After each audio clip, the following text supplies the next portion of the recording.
जय जिनेंद्र। जब हम किसी जैन मंदिर में प्रवेश करते हैं तो तीर्थंकरों की शांत ध्यानमग्न मूर्तियां देखकर मन में एक अद्भुत शांति का अनुभव होता है।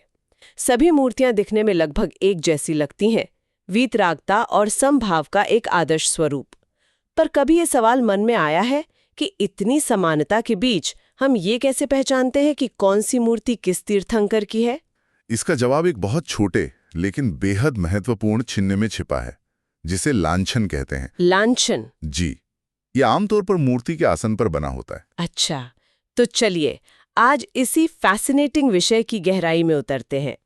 हम ये जानने की कोशिश करेंगे कि ये लांछन क्या है और सबसे दिलचस्प सवाल, ये तय कैसे हुआ कि किस तीर्थंकर का कौन सा चिन्ह होगा? हाँ, क्या ये बस यूं ही चुन लिया गया या इनके पीछे कोई गहरा रहस्य है? तो सबसे पहले ये समझते हैं कि ये लांछन आखिर है क्या, इसका मतलब क्या है? लांछन संस्कृत का शब्द है जिसका सीधा सा मतलब है एक निशान, एक चिन्ह या एक पहचान। अब देखिए, सभी 24 तीर्थंकरों की मूर्तियां उनके परम गुण यानी वीतरागता को दर्शाती हैं। उनमें कोई राग द्वेष नहीं है, इसलिए उनकी भावभंगिमा एक समान होती है।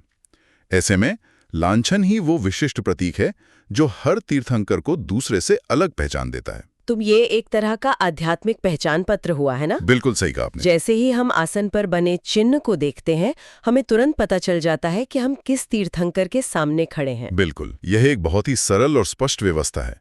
जैसे अगर आसन पर बैल का चिन्ह बना है तो वो प्रथम तीर्थंकर भगवान ऋषभदेव की मूर्ति है, और अगर शेर का चिन्ह है तो वो 24वें तीर्थंकर भगवान महावीर स्वामी की मूर्ति है। यह चिन्ह ही उनकी पहचान का मुख्य आधार है। ठीक है, पहचान की बात तो समझ आ गई, लेकिन अब आते हैं असली सवाल पर। ये तय कैसे हुआ? क्या किसी ने बैठकर 24 जानवरों और वस्तुओं की एक लिस्ट बना दी? हाँ, नहीं, मुझे यकीन है कि इसके पीछे कोई गहरी वजह जरूर होगी। बिल्कुल। वजह एक नहीं बल्कि कई हैं, और इसकी पड़ताल करने पर हमें, आप कह सकते हैं, 3 अलग-अलग परतें मिलती हैं। 3 परतें? जी, एक आस्था से जुड़ी हैं, दूसरी दर्शन और प्रतीक से, और तीसरी इतिहास से। अच्छा, 3 अलग-अलग परतें, ये तो दिलचस्प है। चलिए पहली परत से शुरू करते हैं। आस्था वाली बात क्या है? पारंपरिक मान्यता के अनुसार जब भी कोई आत्मा तीर्थंकर के रूप में जन्म लेती है तो उनके शरीर पर जन्म से ही एक विशेष चिन्ह होता है। जन्म से? हाँ, कहा जाता है कि यह चिन्ह उनकी दाहिनी जांघ पर एक छोटे से तिल के रूप में होता है। यही जन्मजात चिन्ह बाद में उनका लांछन माना जाता है। ये एक दिव्य और जन्मजात पहचान है। ये मान्यता सुनने में बहुत दिव्य लगती है, लेकिन क्या इसका कोई ठोस प्रमाण मिलता है या ये पूरी तरह से श्रद्धा पर आधारित है? यह एक बहुत अच्छा सवाल है। इसका जिक्र हमें बाद के चरित्र ग्रंथों में मिलता है जो तीर्थंकरों के जीवन का वर्णन करते हैं। शुरुआती आगम ग्रंथों में इसकी कोई विस्तृत सूची नहीं मिलती। अच्छा। इसलिए इसे एक आध्यात्मिक मान्यता के रूप में देखा जाता है जो समय के साथ परंपरा का हिस्सा बन गई। यह दिखाती है कि तीर्थंकर जन्म से ही असाधारण होते हैं। ठीक है, तो एक पहलू आस्था का हो गया, लेकिन जैसा आपने कहा दूसरी परत दर्शन और प्रतीक की है। क्या इन चिन्हों का कोई गहरा मतलब भी है? बिल्कुल, और शायद यही हिस्सा सबसे ज्यादा आकर्षक है। कई लांछन सिर्फ पहचान चिन्ह नहीं है, बल्कि वे उस तीर्थंकर के नाम, उनके जीवन की किसी बड़ी घटना या उनके प्रमुख गुणों का सार हैं। कोई उदाहरण देकर समझाएंगे तो और आसानी होगी। जरूर। सबसे अच्छा उदाहरण है पहले तीर्थंकर ऋषभदेव। संस्कृत में ऋषभ शब्द का अर्थ ही बैल होता है। ओह अच्छा, तो उनका लांछन जो कि बैल है वो सीधे सीधे उनके नाम से ही जुड़ा है। हाँ, बिल्कुल। लेकिन बैल तो कृषि और श्रम से भी जुड़ा है। क्या इसका संबंध इस बात से भी है कि ऋषभदेव ने ही समाज को अस्सी मसी कृषि यानी रक्षा, लेखन और खेती की कला सिखाई थी? आपने बिल्कुल सही कड़ी जोड़ी है। बैल सिर्फ नाम का प्रतीक नहीं है, वो शक्ति, स्थिरता, धैर्य और परिश्रम का भी प्रतीक है। ये सभी गुण ऋषभदेव के जीवन का आधार थे। उन्होंने ही मानवता को एक स्थिर और सभ्य समाज की नींव दी थी। तो बैल का प्रतीक उनके इस योगदान को भी दर्शाता है। सही पकड़ा। अद्भुत। मतलब एक चिन्ह में नाम भी है और काम भी। अच्छा, महावीर स्वामी के लांछन शेर के बारे में बताइए। उसके पीछे क्या दर्शन है? महावीर स्वामी का लांछन शेर उनके परम गुण को दर्शाता है। शेर को हम किस रूप में जानते हैं? साहस, निर्भयता और शक्ति के प्रतीक के रूप में। सही। जब महावीर स्वामी ने अपनी इंद्रियों और मन पर पूर्ण विजय प्राप्त कर ली तो वे आध्यात्मिक रूप से उतने ही निर्भय और शक्तिशाली हो गए जितना एक शेर होता है। यानी ये सिर्फ बाहरी शक्ति का नहीं बल्कि आत्मनियंत्रण और आत्मविजय का प्रतीक है। एकदम सही। ये शेर उनके आंतरिक शत्रुओं क्रोध, मान, माया, लोभ पर विजय का प्रतीक है। ये उस निडरता का प्रतीक है जिसके साथ उन्होंने समाज में फैली गलत मान्यताओं और हिंसा के खिलाफ आवाज उठाई। उनकी वाणी सत्य की दहाड़ थी। बिल्कुल, उनका सिंहनाद। वाह! तो हमारे पास नाम पर आधारित प्रतीक बैल है और गुणों पर आधारित प्रतीक शेर है।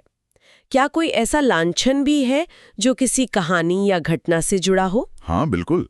23वें तीर्थंकर पार्श्वनाथ का लांछन सर्प या सांप है। इसके पीछे एक बहुत प्रसिद्ध कहानी है। अपने एक पूर्व जन्म में पार्श्वनाथ ने एक तपस्वी को जलती हुई लकड़ी में से एक नाग नागिन के जोड़े को बचाने के लिए कहा था। हाँ, ये कहानी मैंने सुनी है। वही नाग नागिन का जोड़ा अगले जन्म में धरेंद्र और पद्मावती देव देवी बने, और जब पार्श्वनाथ ध्यान में लीन थे और उन पर घोर उपसर्ग हो रहा था, तब धरेंद्र और पद्मावती ने आकर अपने फनों का छत्र बनाकर उनकी रक्षा की। तो ये सर्प का चिन्ह उसी कृतज्ञता, रक्षा और अभय का प्रतीक है। बिल्कुल। ये जन्म चिन्ह और गुणों वाली बात तो बहुत दिलचस्प है, पर मेरे मन में एक सवाल घूम रहा है। क्या हमें शुरू से ही, मतलब सबसे पुरानी मूर्तियों पर भी ये चिन्ह मिलते हैं? इतिहास हमें इस बारे में क्या बताता है? अब हम तीसरी परत पर आ गए हैं, जो कि ऐतिहासिक है। और ये जानना बहुत आकर्षक है कि ऐसा हमेशा से नहीं था। हमेशा से नहीं था? सच में? जी हाँ। पुरातत्वविदों को जो बहुत पुरानी जैन मूर्तियां मिली हैं, जैसे मथुरा के कंकाली टीला से, जो लगभग 2000 साल पुरानी है, उन पर कोई लांछन नहीं होता था। वे मूर्तियां एकदम सादी होती थीं। तो फिर उस समय लोग पहचानते कैसे थे? क्या कोई कंफ्यूजन नहीं होता था? उस समय पहचान के दो मुख्य तरीके थे।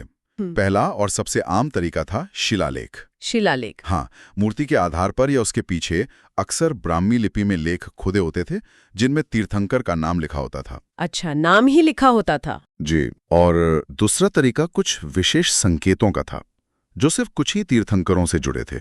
कैसे संकेत? जैसे ऋषभदेव की मूर्तियों में उनके कंधों पर बालों की लटें बिखरी हुई दिखाई जाती हैं, जो उनके लंबे तप का प्रतीक हैं। और पार्श्वनाथ के सिर पर सर्प का छत्र? बिल्कुल, उनकी पहचान तो सबसे आसान थी। तो इन कुछ संकेतों से पहचान हो जाती थी, लेकिन सभी 24 तीर्थंकरों के लिए ऐसी कोई व्यवस्था नहीं थी। तो फिर ये लांछन बनाने की प्रथा चलन में कब आई? जो साक्ष्य मिले हैं वे बताते हैं कि ये प्रथा गुप्त काल के दौरान, यानी आज से लगभग 1500-1600 साल पहले व्यवस्थित रूप से शुरू हुई। गुप्त काल में? जी, जिसे भारतीय कला का स्वर्ण युग भी कहा जाता है। उस दौरान सिर्फ जैन धर्म में ही नहीं बल्कि बौद्ध और हिंदू धर्म में भी देवी देवताओं के स्वरूप को मानकीकृत किया गया। मतलब ये एक क्रमिक विकास था जो उस समय की जरूरत के हिसाब से हुआ। बिल्कुल, ऐसा लगता है कि जैसे जैसे जैन धर्म का विस्तार हुआ, भक्तों की संख्या बढ़ी, तो सभी के लिए शिलालेख पढ़ना या सूक्ष्म संकेतों को समझना मुश्किल होता होगा। हाँ, ये तो है। ऐसे में एक सरल, स्पष्ट और सुंदर दृश्य प्रतीक की जरूरत महसूस हुई। लांछन की व्यवस्था ने इस जरूरत को पूरा किया। ये भक्तों की सुविधा के लिए विकसित हुई एक शानदार प्रणाली थी। और शायद यही वजह है कि शुरुआती ग्रंथों में इनकी सूची नहीं मिलती। आपने बिल्कुल सही समझा। शुरुआती जैन ग्रंथों में लांछनों की कोई व्यवस्थित सूची नहीं मिलती। ये सूचियां बाद के ग्रंथों में जोड़ी गईं, जो इस बात का संकेत है कि ये एक बाद का लेकिन बहुत महत्वपूर्ण विकास था। ठीक है, तो अगर मैं इसे ठीक से समझूं तो इसका कोई एक सीधा साधा जवाब नहीं है कि लांछन कैसे तय हुए। ये तो एक पहेली है जिसके 3 अलग अलग हिस्से हैं जो मिलकर पूरी तस्वीर बनाते हैं। आपने इसे बहुत खूबसूरती से समेटा है।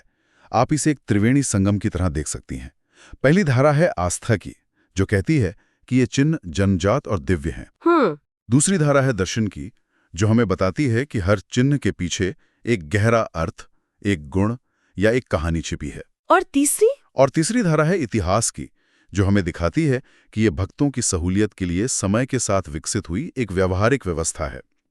ये तीनों धाराएं मिलकर लांछन के महत्व को पूरा करती हैं। और इसी विकास का एक सबूत शायद वो भी है कि कुछ लांछनों में श्वेतांबर और दिगंबर परंपराओं में थोड़ा फर्क मिलता है ना? हाँ, ये बहुत महत्वपूर्ण बिंदु है।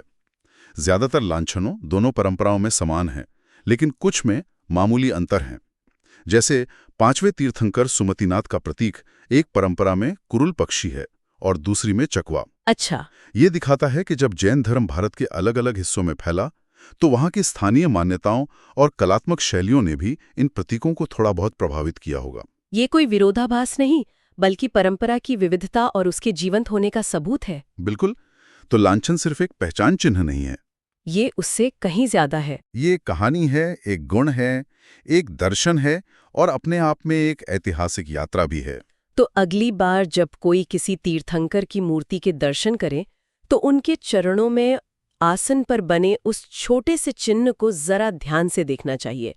वो लांछन उस तीर्थंकर के गुणों और उनकी कहानी का प्रवेश द्वार है। और जाते जाते एक सवाल मन में छोड़ जाता हूँ। जी। हमने शेर और बैल जैसे शक्तिशाली प्रतीकों की बात की, जी। लेकिन 17वें तीर्थंकर कुंतुनाथ के लिए बकरा या 20वें तीर्थंकर मुनि सुव्रत स्वामी के लिए कछुआ जैसे प्रतीक क्यों चुने गए? इन साधारण से दिखने वाले जीवों में कौन से असाधारण गुण, कौन सी गहरी कहानियां या कौन सा दर्शन छिपा हो सकता है? ये हमें रुककर सोचने पर मजबूर करता है। बिल्कुल। ये सोचने के लिए एक बहुत ही सुंदर विचार है। इसी विचार के साथ जय जिनेंद्र। जय जिनेंद्र।